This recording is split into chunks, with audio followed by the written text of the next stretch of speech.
नमस्कार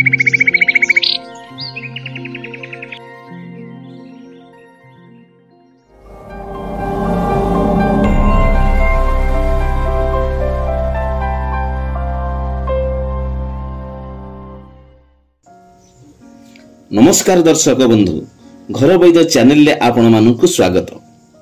आसंतु जानिबा हृदरोग काहेकि होइथाय एवं एहार आयुर्वेदिक उपचार कौन रही।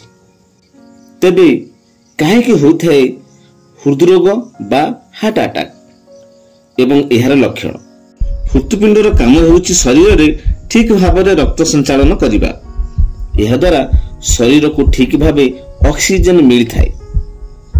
जदि हृदपिंड तार काम ठीक भाबरे काम न करे तेबे शरीर रे रक्त संचालन न हेबा कारणरू हार्ट फेल भली स्थिति उपजी थाए, जहा फल रे व्यक्ति को जीवन मध्य चली जाई थाए। तेबे आसंतु जानिबा हृदरोगर बा हार्ट अटैकर लक्षण कौन। प्रथमे छाती रे जंत्रणा हेबा, ता सहित निश्वास प्रश्वास रे कष्ट अनुभूत होई थाए, भोक कम होई थाए, बारंबार परिस्रा लगी थाए, अनेक समय रे हृदस्पंदन बढ़ी जाई थाए। द्वितीय रे दरकार ठारू अधिक थका लगी थाए। जदि एई भली लक्षण आपनक पाखरे देखा जाउची, अवहेला न करी एहार चिकित्सा करिबा निहाती दरकार। तेबे हृदरोग पई कोन रहिछि आयुर्वेदिक उपाय आसंतु जानिबा। प्रथमे अर्जुन छाली 20 ग्राम, गाय क्षीर 200 मिलीग्राम, पानी 800 मिलीग्राम एकाठी मिसाई माटी हांडी रे सिजाइबो। सिजी करी अवशेष 200 ml रहिले छाणी करी पीबो। एमिति किछि दिन पीले हृदरोग भलो होई थाए।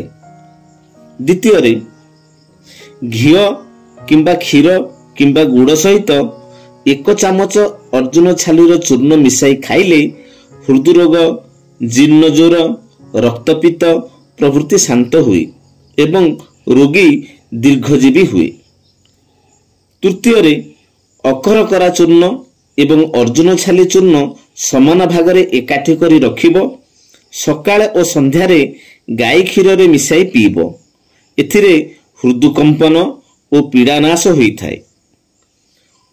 चतुर्थ रे हृदकंपन जोर रे हेउथिले अकरकरा चूर्ण एवं समान परिमाण रे अर्जुन छाली चूर्ण एकत्र मिसाई बच और सुंठी मिसाई खाइबो। पंचम रे हृदस्पंदन अधिक वृद्धि हेउथिले स्वाभाविक अवस्था को फेराइबा पई 1 ग्लास पाचिला बिलाती रस रे 1 चामच अर्जुन चूर्ण मिसाई नियमित किछि दिन खाइले हृदस्पंदन स्वाभाविक स्तर को फेरी आसे। षष्ठ रे हृदस्पंदन वृद्धिर अन्य एक प्रयोग हैला 20 ग्राम गहम अटा को 30 ग्राम गुआ घी रे भाजंतु। लाल होई आसिले अर्जुन छाली 3 ग्राम, मिश्री 40 ग्राम एवं गरम पानी 100 ग्राम मिसाई हालुआ प्रस्तुति करंतु।